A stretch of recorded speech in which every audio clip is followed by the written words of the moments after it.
అప్పుడే ఎండాకాలం వచ్చింది అన్నట్టే కొడుతున్న ఎండలు. ఇక ఎండాకాలంలో మనకి ఎమ్మటే యాదకొచ్చేది ఏంటంటే పుచ్చకాయలు, దోసకాయలు, కర్బూజకాయలు, ముఖ్యంగా మామిడి పండ్లు. ఆల్రెడీ పుచ్చకాయలు మార్కెట్లకు వస్తున్నాయి.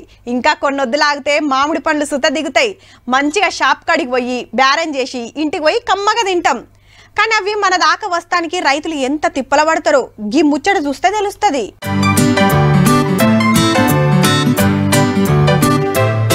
కవర్లు కాసే చెట్ల ఏందనిపిస్తుందిలే, మామిడి చెట్లు అన్నిటికీ రైతులే కట్టిండ్రు కవర్లు.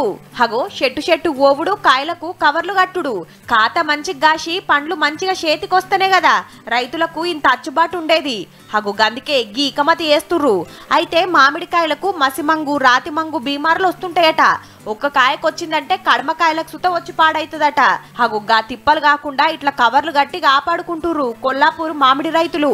అంతేకాదుల్లో అకాల వర్షాలు పడినా కూడా కాయల రాలకుండా ఈ పెడిసిల్ పట్టుంచుతుంది. అదేవిధంగా కాయల లోపలికి డైరెక్ట్ సన్లైట్ పడదు కాబట్టి కాయ రంగు కూడా విపరీతంగా మంచి షైనింగ్ వచ్చి మార్కెట్లో మంచి ధర పలుకుతుంది. అగనట బీమార్లు రాకుండానే కాదు, ఆనలు పడ్డ ఎండలు దంచిన సుత కవర్లుండుట్లా పండ్లు రాలిపోకుండా ఎండలకు మాడిపోకుండా మంచిగా కాస్తాయట పండ్లు.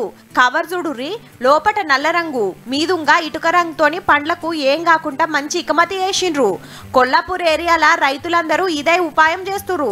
కవర్కు 2 రూపాయలు, కట్టినందుకు రూపాయి, మొత్తం 3 రూపాయల ఖర్చు వస్తుంది. గాని రేటు సుత అట్లనే వస్తదట. మరి మార్కెట్ కు తీసుకెళ్తారు, కవర్లు కట్టుకున్న కాయలు కొల్ల రేటు బాగానే వస్తుంది. మార్కెట్ లా మామిడి పండ్ల రేటు టన్నుకు 20-30 వేలు ఉన్నదనుకోర్రి. కవర్లు కట్టిన పండ్లకు మాత్రం 40-50 వేలు వలుకుతుందట. మళ్ళా స్ప్రే కొడితే పండు మీద పడకుండా తిన్నోళ్ళకు సుత పానం నిమ్మలంగా ఉంటదట. హద్దిరిపోయింది కదా ఐడియా.